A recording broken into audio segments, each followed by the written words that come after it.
आज या गडचिरोली जिल्ह्यामध्ये धानोरा तालुक्यात जबदलाई नावाच्या या गावामध्ये जी आश्रमशाळा आहे त्याच्यामध्ये जी काही घटना घडलेली आहे त्या घटनेमध्ये आतापर्यंत 4 मुली मरण पावल्या आणि एक मुलगी सिरियस आहे अशी जी काही परिस्थिती आहे तर त्या शाळेला भेट द्यायसाठी मी मार्क्सवादी कम्युनिस्ट पक्षाच्या जिल्हा सचिव म्हणून इथं आलो आणि परिस्थिती जाणून घेण्यासाठी आलो। तर या ठिकाणी जी काही परिस्थिती मला दिसत आहे, मी अनेक वर्षापासून स्नेक बाईटच्या लोकांसोबत म्हणजे स्नेक बाईटवर काम करत आहे। तर स्नेक बाईटमध्ये जो आता यांनी जे काही साप दाखवला तो साप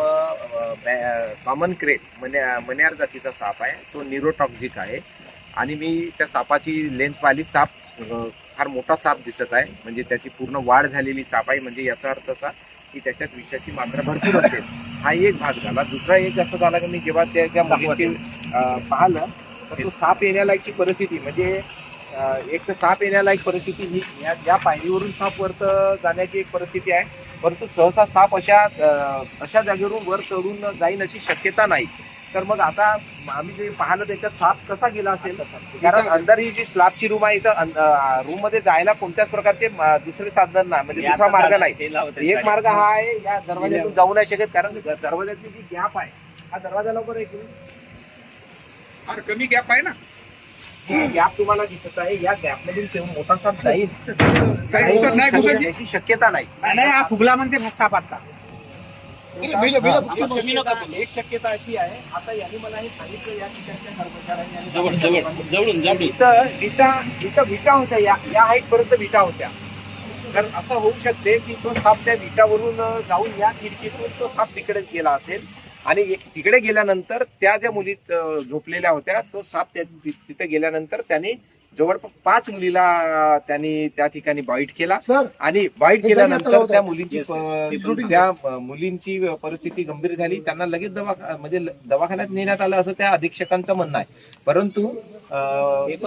परंतु दवाखान्यात गेल्यानंतर त्यांना अतितात्काळ ASV एंटी स्नेक वेनम सर्पप्रती विष ही औषधी इंजेक्शन मिळाले की नाही हा सुद्धा फार एक महत्वाचा बाब आहे, कारण जर त्यांनी जे सांगितले आहे माहिती त्या आधारे मी बोलताय की दवाखान्यात नेतपर्यंत त्यांची प्रकृती बरी होती, ते बोलत चालत होते, म्हणजे त्या परिस्थितीमध्ये जर त्यांना ASV एंटी स्नेक वेनम जर मिळाला असता तर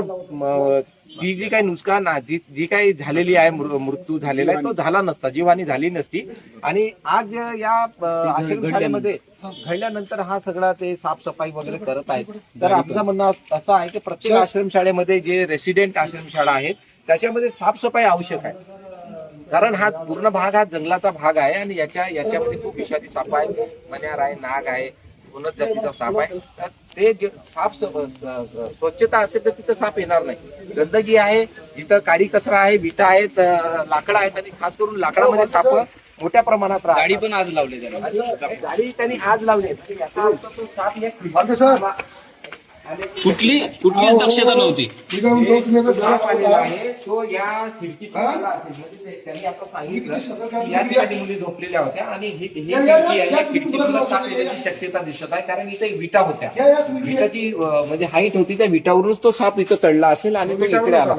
आणि आल्यामुळे काय झालं की त्या सापाला बाहेर निघता आला नाही, काही नाही। आणि दुसरं असं की मुली झोपल्या असल्यामुळे तो साप त्यांच्या म्हणजे त्या पांघरून असतील शाल किंवा चादर वगैरे, एकदा साप तिथे गेल्यानंतर तो साप सगळ्यांना चावत बाहेर गेला आणि तो जो साप आहे तो मन्यार जातीचा आहे आणि मन्यार जातीच्या सापाची वैशिष्ट्य अशी आहे का तो एकतर रात्र निघतो, तो दुसऱ्या सापाला खाऊन जगणारा साप आहे। त्याच्यानंतर त्याचे जे दात आहेत ते खूप बारीक असतात, छोटे असतात आणि चावल्यानंतर ते लगेच कळत नाही आणि तो दिसत नाही, म्हणजे ते लक्षात येत नाही का तो साप चावला आहे की नाही, कारण त्याचा बळा खूप छोटा असतो, त्याचे दात छोटे असल्यामुळे। आणि बहुतेक त्यांनी त्या 5 मुलीला साप चावला पण त्यांना लक्षात आलं नाही, फक्त एका मुलीच्या लक्षात आलं शेवटच्या, तर ते चावल्यामुळे उठली आणि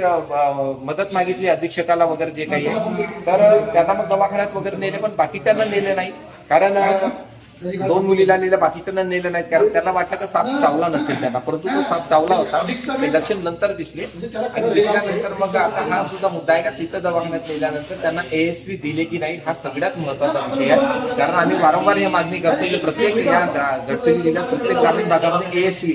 एंटी स्नेक वेनम हा इंजेक्शन आवश्यक आहे आणि अनेक या जिल्ह्यामध्ये घटना घडतात त्या स्नेक बाईटच्या. आणि ही जी घटना घडलेली आहे आज ही अत्यंत म्हणजे खूपच दुःखदायक घटना आहे, अत्यंत मोठी घटना आहे. का एकाच आश्रमशाळेतल्या 4 मुली साप चावून मृत्यू होणे फारच गंभीर बाब आहे. तर जेवढ्या आश्रमशाळा आहे त्याचा सगळ्यांचा ऑडिट झाला पाहिजे आणि ऑडिट करून या पद्धतीनं सगळं काळजी घेऊन काम केलं पाहिजे एवढं.